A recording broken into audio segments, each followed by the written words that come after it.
Viewers আসসালামু আলাইকুম। আশা নয় বিশ্বাস আপনারা সকলে ভালো আছেন। আলহামদুলিল্লাহ আমরাও ভালো আছি। কিন্তু আমাদের এই মাঠের অবস্থা দেখে আসলে খুব খারাপ লাগতেছে। আমরা এই সরকারি কলেজ মাঠটা অনেক কষ্ট করে ইউনুস স্যার মহোদয়ের থেকে এবং প্রিন্সিপাল মহোদয় আরো অনেক গণ্যমান্য ব্যক্তিবর্গ থেকে পারমিশন নিয়ে আমরা এই সরকারি কলেজ মাঠে প্র্যাকটিস করি। কিন্তু আশেপাশের কিছু মানুষজন বা যারা আছে খালি পায়ে মাঠটাতে খেলে বৃষ্টির মধ্যে, এই যে দেখেন আপনারা মাঠটার কি বেহাল দশা করেছে। আমরা এই যে গোলবারের সামনে মানে একদম কাদাতে মনে হচ্ছে এখানে আসলে ধান লাগানো যাবে।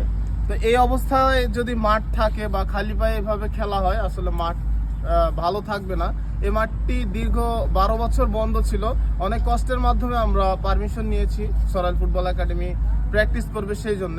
এখন সবাই যদি আসলে খালি পায়ে খেলে এভাবে মাঠটা আসলে রক্ষা করা খুব টাফ হয়ে যাবে। আর এটা খেলার জন্য সবাই উন্মুক্ত, আমাদের সরাইল ফুটবল একাডেমির সাথে আসুক, প্র্যাকটিস করুক এবং খেলুক, কোনো সমস্যা নাই। আর আমাদের এই মাঠের বেহাল দশায় অতি জরুরি কয়েকটা বালু লাগবে। আর আপনারা জানেন এ সাইডে দেখাও, এই যে আমাদের সরাইল ফুটবল একাডেমির প্লেয়ার উপস্থিতি আসলে দেখেন প্রচুর পরিমাণে প্লেয়ার উপস্থিতি হয়েছে, কিন্তু এই মাঠের জন্য আসলে আমরা ভালো মতো প্র্যাকটিস করতে পারছি না। যারা এই মাঠে নিজ ইচ্ছায় 2-3 ট্রাক বালু দিতে চান তারা আমাদের সাথে যোগাযোগ করেন।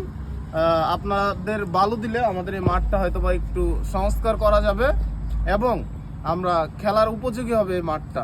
অতএব যারা যারা স্ব ইচ্ছায় আমাদেরকে এই মাঠে দেওয়ার জন্য বালু স্পন্সর করতে চান, কেউ 1 ট্রাক দিতে পারেন, কেউ 2 ট্রাক দিতে পারেন, বা কারো যদি কোনো হৃদয়বান ব্যক্তি যদি চান যে হ্যাঁ পুরা যতটা বালু লাগে আমি দিব, আমাদের সাথে যোগাযোগ করতে পারেন। তাহলে আপনার কাছে আমরা চিরকৃতজ্ঞ থাকবো।